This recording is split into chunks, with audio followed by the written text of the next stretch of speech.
5, at least one person is dead after an explosion at a Palm Springs fertility clinic. Local police call it an intentional act of violence. It happened around noon today, destroying part of the building. Police say a car exploded, killing one person and injuring 5 others, but no word yet on a possible motive. Several agencies are on the scene already to assess the damage and piece together the clues. And tonight we're talking with Tony May, a retired ATF investigator and explosives expert, about what may be next for this investigation. Thank you so much for joining us. Thank you for having me. Yeah, so where do investigators start in a situation like this? Well, obviously, since the fire crews and rescue people have gotten their job done to ensure that any victims are taken care of, now their first step is to identify the seat of the blast. And that's where the explosion occurred. And then from there, they try to figure out, number one, was this building, the fertility clinic, an intended target, or was it just a vehicle that exploded? Hey, Tony, on these signs, since it looks like it's heading down the path of a criminal investigation, are there usually telltale signs or clues left at every crime scene eventually that are found?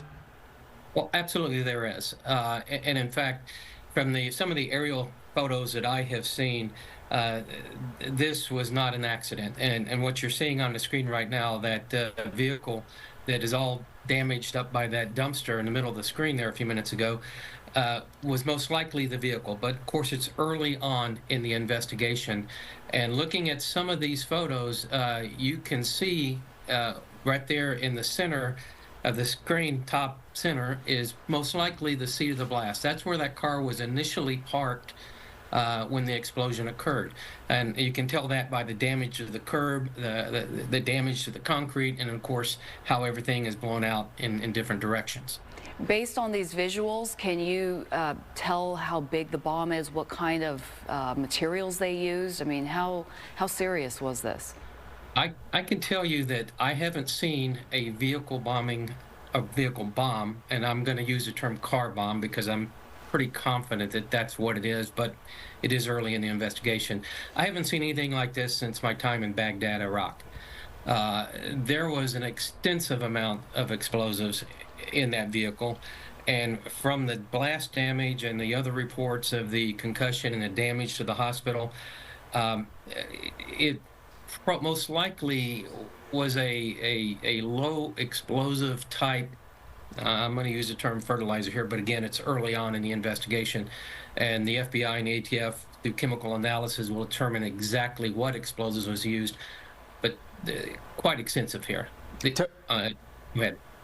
Tony, I guess they just updated us. They do call it a car bomb now and say 4 people were hurt, not 5. What about the psychology of someone who would do something like this? Do you get into that at all, or certainly somebody does? Does that help in any way to try to track down who masterminded a crime like this? Well, that's kind of out of my lane, but what will happen is if they're able to identify the perpetrator, then they will look at social media networking and try to determine what his thought was, and from there try to determine what the motive was. And there are telltale signs. We follow the investigative leads. We follow any information that's given to us, and quite frankly, with something this size, there's somebody else out there that knows some information about this. For example, where did this explosive come from? Yeah, and with a fertility clinic, you have to think that it's holding a lot of embryos and samples, so we'll see the extent of the damage as we learn more information. Tom May, former ATF investigator, we appreciate your time. Thanks for coming on.